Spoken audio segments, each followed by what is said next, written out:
కృపానను నేటి వరకు నడిపించెను. నీ కృపానను విడచిపోలేదయ్యా. నీ కృపానను నేటి వరకు నడిపించెను. నీ కృపానను మరచిపోలేదయ్యా.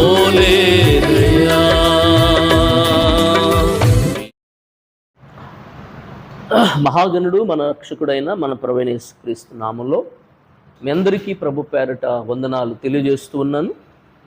దేవుడు మిమ్మల్ని మీ కుటుంబాలని ఆశీర్వదించి వర్ధల చేయునుగాక. ప్రియులరా, ఈ సమయంలో ఈ పునరుద్ధాన దినంలో దేవుడు తన కనికరాన్ని మనపై చూపిన దాన్ని బట్టి దేవునికే మహిమ ఘనత ప్రభావాలు ఆయనకే చెల్లునుగాక. మంచిది. దేవుని వాక్యంలో నుంచి మొదటి యోహాను పత్రిక 1వ అధ్యాయంలో ఇందులో 10 వచనాలు ఉన్నాయి. ఈ వచనాలలో ఉన్నటువంటి కొన్ని విషయాలు నేను ధ్యానించాలని దేవుని ప్రేరేపణను బట్టి చెబుతా ఉన్నాను. చూడండి వాక్యాన్ని. మొదటి యోహాను పత్రిక 1వ అధ్యాయం 1వ వచనం. జీవవాక్యమును గూర్చినది ఆది నుండి ఏది ఉండినో మేమేది వింటిమో, కనులార ఏది చూచితిమో, ఏది నిదానించి కనుగుంటిమో, మా చేతులు దేనిని తాకి చూచునో అది మీకు తెలియజేయుచున్నాము. చూడండి, జీవవాక్యమును గూర్చినది ఆది నుండి ఏది ఉండినో, మేమేది విన్నామో, కనులార ఏది చూచామో, ఏది నిదానించి కనుగొన్నామో, మా చేతులు దేనిని తాకి చూచాయో అది మీకు చెప్పుచున్నాము. చూడండి, ఆది నుండి ఏది ఉన్నదో, ఆది నుండి ఏది ఉన్నదో, 2 మేమేది విన్నామో. ఆది నుండి ఉన్నది. ఆది యందు వాక్యము, వాక్యము దేవుని యొద్ద ఉంది, వాక్యము దేవుడై ఉంది. ఆది నుండి ఏది ఉందో అంటే ఆదిలో ఉన్నటువంటి దేవుడు, సృష్టిని సృజించినటువంటి దేవుడు ఆయన ప్రభు, క్రీస్తు ప్రభు. ప్రియులరా, ఆయన ఏది ఆది నుండి ఉందో,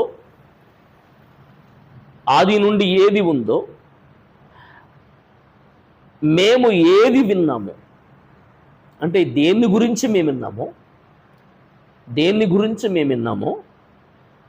3 కనులార ఏది చూచామో. కనులార ఏది చూచామో, కనులార ఏది చూసామో. చూడండి, ఏది చూసామో, ఏది నిదానించి కనుగొన్నామో, మా చేతులు దేనిని తాకి చూచాయో అదే మీకు చెబుతున్నాం. ప్రియులరా, ఇది అబద్ధము కాదు, ఇది కట్టుకథ కాదు, ఇది చరిత్ర లేనిది కాదు. యేసు ప్రభు ఎవరు అనంటే ఆయన చరిత్ర పురుషుడు. ఆయన 2గా చరిత్రను ప్రియులరా 2గా చేసినటువంటి దేవుడు ఆయన. క్రీస్తు పూర్వం, క్రీస్తు శకం. ప్రియులరా, ఈరోజు మనం ఆలోచన చేస్తే యేసు క్రీస్తు ప్రభువారు ఆయన యుగ పురుషుడు, శక పురుషుడు, ఆది అంతము లేనివాడు, అల్ఫా ఒమేగా అయినవాడు, మొదటివాడు కడపటివాడు, యథాగోత్రపు సింహము ప్రభు. కనుక ఏది మేము కనుగొన్నామో, ఏది చూచామో, ఏది తాకామో, ఏది నిదానించి చూసామో, ఆదిలో మీరు ఏది విన్నారో దాని గురించి మేము ప్రకటిస్తున్నాం. ఇది అబద్ధము కాదు, ఇది చరిత్ర లేనివాడు కాదు యేసయ్య, చరిత్ర గలవాడు ఆయన. వాక్యం చెప్తుంది.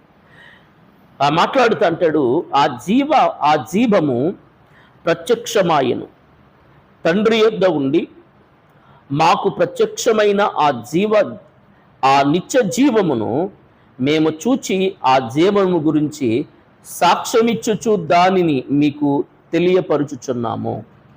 ఆదిలో ఉన్నది ఎవరో తెలుసా? జీవము.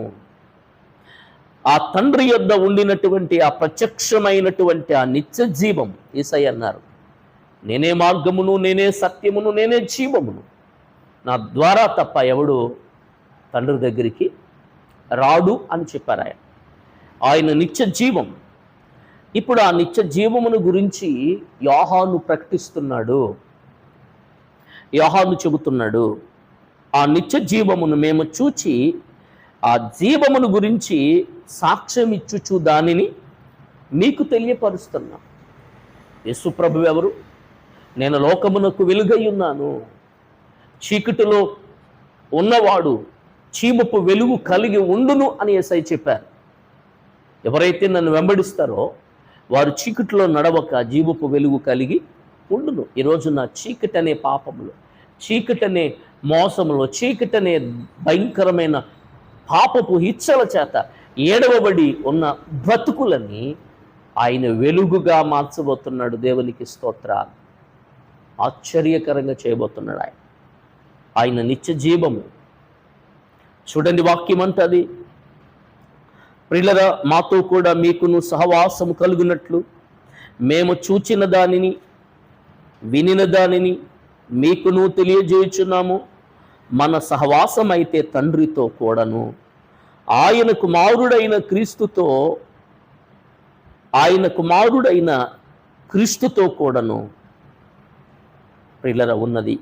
చూడండి, వాక్యం చెప్తుంది, ఆ జీవము ప్రత్యక్షమాయను తండ్రి యొద్ద ఉన్న జీవం అని మాట్లాడి, మాతో కూడా మీకును సహవాసము కలుగునట్లు మేము చూచిన దానిని వినిన దానిని మీకు చెప్పుచున్నాము. మాతో కూడా మీరేమై ఉండాలి? సహవాసము కలిగి ఉండాలి. ఆ సహవాసం అంటే మేము విన్నదాన్ని, కన్నదాన్ని, మేము చూచిన దాన్ని మీకు చెబుతున్నాం. ఇది అబద్ధం కాదు, ఇది కట్టుకాదు కాదు, లేకపోతే పెట్టగాదు కాదు, చరిత్ర లేనోడు కాదు యేసయ్య, చరిత్ర గలవాడు ఆయన, ఆధారాలు ఉన్నవాడు ఆయన. నేటికి కూడా ప్రియులరా ఆయన ఖాళీ సమాధి నేటికి ఉంది. చాలామంది వెళ్ళి వస్తున్నారు. ప్రియులరా, వాక్యం చెప్తుంది, యేసయ్య సత్యము. ఆయనతో సహవాసం చేస్తే నీ జీవితం మారిపోద్ది. ఆయనతో సహవాసం చేస్తే నీ బ్రతుకు ఆశీర్వాదకరంగా మారిపోతుంది. కనుక దేవుడు అంటాడు కదా, వాక్యం సెలవిస్తుంది, మన సంతోషము పరిపూర్ణమవుటకై మేము ఈ సంగతులను రాయుచున్నాము. మేము ఆయన వలన విని మీకు ప్రకటించు వర్తమానమేమనగా. చూడండి, మీకు ఎందుకు ఈ మాటలు చెప్తున్నాం? ఎందుకు ప్రకటిస్తున్నాం? యేసుక్రీస్తుని గురించి ఎందుకు మీకు చెప్తున్నాం? మతం మారమని కానీ, కులం మారమని కానీ, కులాన్ని మతాన్ని మార్చుకోమని కానీ ఎవరు చెప్పట్లే. నీకు చెప్పేది ఏంటినంటే, ఎందుకు మేము ప్రకటిస్తున్నామో, ఎందుకు చెబుతున్నామంటే, ఈ వర్తమానం ఎందుకు అనంటే, దేవుడు వెలుగై ఉన్నాడు, ఆయన యందు చీకటి ఎంత మాత్రమును లేదు. దేవుడెవరు? వెలుగు. నేను లోకమునకు వెలుగును అని అన్నాడు ఆయన. కాబట్టి దేవుడు వెలుగై ఉన్నాడు, ఆయనలో ఎంత మాత్రమును చీకటి లేదు. వెలుగైన దేవుడు నిన్ను వెలిగించడానికి వచ్చాడు.